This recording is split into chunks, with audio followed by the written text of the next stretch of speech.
Those tiny, colorful blocks kids love to build things with, and I'll be honest, me too. Of course, we're talking about Legos. They're not just for fun right now. Hundreds of kids are getting ready to demonstrate their engineering and math skills with their robots they've designed. This is underway at ASU's Memorial Union, and that's where Jill Gallus joins us live. Jill, I am so jealous of what you're doing right now. That is so cool.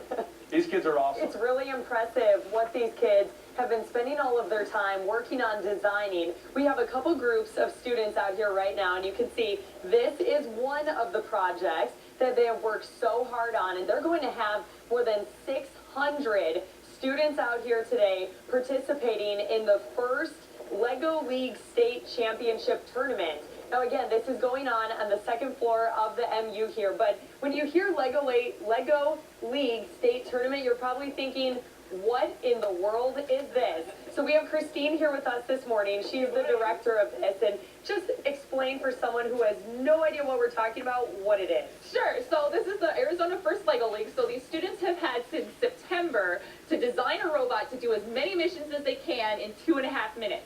So every year the theme changes, and this year's theme is all about learning. So the students had to do things like upload data to the cloud and compete in a robotics competition and do a search engine like Google.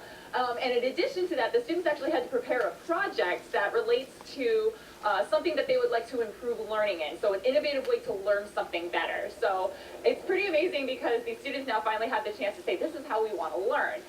And then they also have to display what's called the FLL core values, so things like teamwork and gracious professionalism and celebrating what everyone achieves and things like that. So this is just one of several different organizations that are tournaments that are happening worldwide. So this program is actually in 80 different countries, and over 265,000 teams compete in this every single, 265,000 kids compete in this every single year. Wow, this is so impressive, and even just looking at the design that this student is holding right now, it's just remarkable what they're able to come up with. Now, when they put this to the test, and we actually see the robots in action in the MU later on, because we couldn't, unfortunately, do so on the ground since it was raining earlier, so we don't want to ruin their projects before they're actually evaluated. But what are they being judged on? So the students are being judged on a variety of missions. So each of those missions is worth a different number of points, and they're trying to score as many points as they can in 2.5 minutes.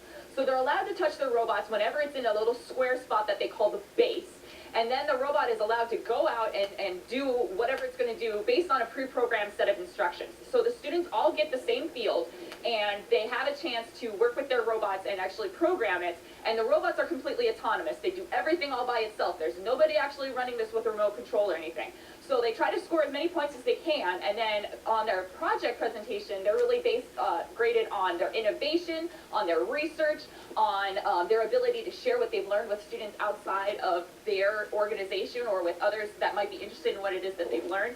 And then they're also scored based on how well they interact with others and how professional, how gracious professional they are, which is really a hallmark of what FIRST is all about.